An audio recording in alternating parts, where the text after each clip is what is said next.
नमस्कार बच्चों। आज हम बात करेंगे रेडियो के विकास को लेकर और रेडियो के आविष्कार को लेकर। पूर्व के वीडियो में हमने रेडियो क्या है इस पर हमने थोड़ा सा चर्चा की थी और आज हम जो है कि इसमें थोड़ा सा और विस्तार से चर्चा करेंगे।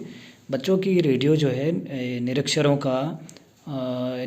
के लिए एक वरदान साबित हुआ है और कई विद्वानों ने इसको, चाहे वो लेनिन हो, पंडित जवाहरलाल नेहरू हो, उन्होंने इसके रेडियो के विकास के संबंध में कहा।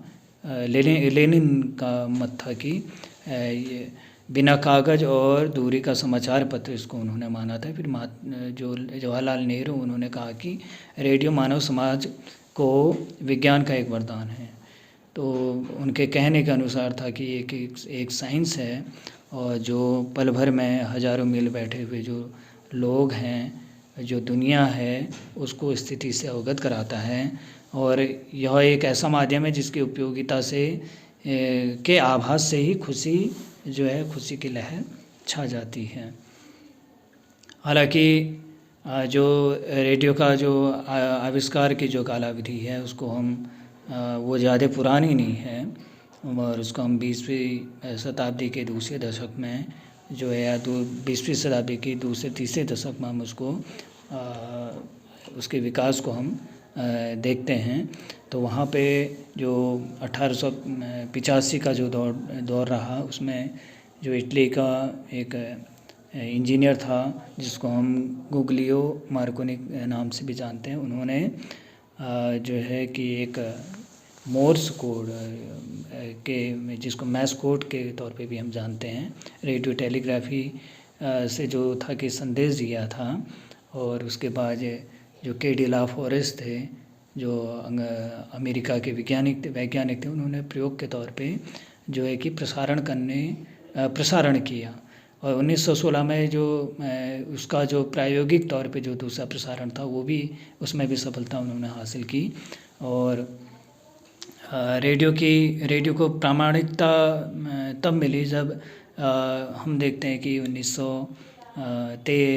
23 फरवरी 1920 में जो चैम्सफोर्ड से मार्कोनी कंपनी ने उसका ब्रॉडकास्ट किया। हम उस दौर को जो है प्रामाणिक मानते हैं। और उसी दौर में अमेरिका के जो पीट्सबर्ग था, वहाँ से और लंदन में जो है कि रेडियो स्टेशनों की स्थापना हुई।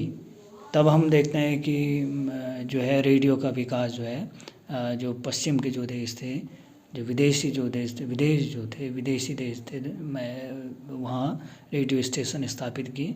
फिर 1885 से 1920 तक का जो ऐसी कालावधि है जहाँ पे हम जो रेडियो का जो एक मतलब जो वो दौर, तो उससे पूर्व का जो दौर था या उसके आसपास का जो दौर था, वो रेडियो के विकास के लिए या रेडियो के आविष्कार के लिए एक वैज्ञानिक शोध के तौर पे उसमें काम हुए। और जब भारत की बात आती है तो 20वीं शताब्दी के दूसरे दशक में यहाँ पर हम रेडियो के विकास को देखते हैं। और यहाँ पे जो है भारत का जो है डाक एवं तार विभाग, उसने टाइम्स ऑफ इंडिया के सहयोग से 1921 में मुंबई में रेडियो प्रसारण केंद्र की स्थापना की। और 1926 में फिर मुंबई, चेन्नई, कोलकाता और या चेन्नई से जो है रेडियो प्रसारण हुए। और फिर जो है कि निजी व्यवसायियों ने उसको ब्रॉडकास्ट केंद्र के तौर पे उन्होंने सेवाएं दी। 1926 के बाद देश भर में जो है भारत सरकार ने प्रसारण केंद्र खोलने के लिए लाइसेंस दिए। और इस तरह हम देखते हैं कि रेडियो प्रसारण जो केंद्र था उसका आरंभ हुआ। 23 जुलाई 1927 को वायसराय लॉर्ड इरविन ने उसका उद्घाटन किया। और फिर 26 अगस्त 1927 को, मतलब एक महीने बाद ही, फिर दूसरा प्रसारण केंद्र की स्थापना कोलकाता में होती है।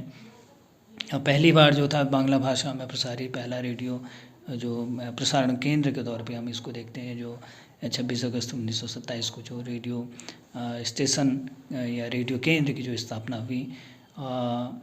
फिर उसके बाद इनमें रेडियो कार्यक्रम और जो प्रसारण केंद्र खोलने की जो क्रियाएँ, वो सतत प्रक्रिया थी, वो जारी रही और अंग्रेजी अधिकारियों ने मनोरंजन परक जो सामग्री है या फिर जो संदेश भेजना उसके लिए इसका प्रयोग किया था।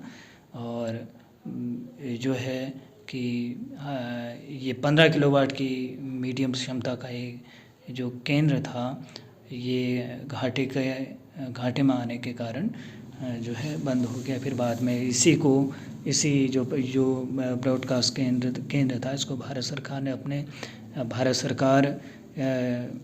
अपने हाथों में लिया, इसके प्रबंध इसको संचालित करने के लिए उन्होंने इसको अपने हाथ में लिया।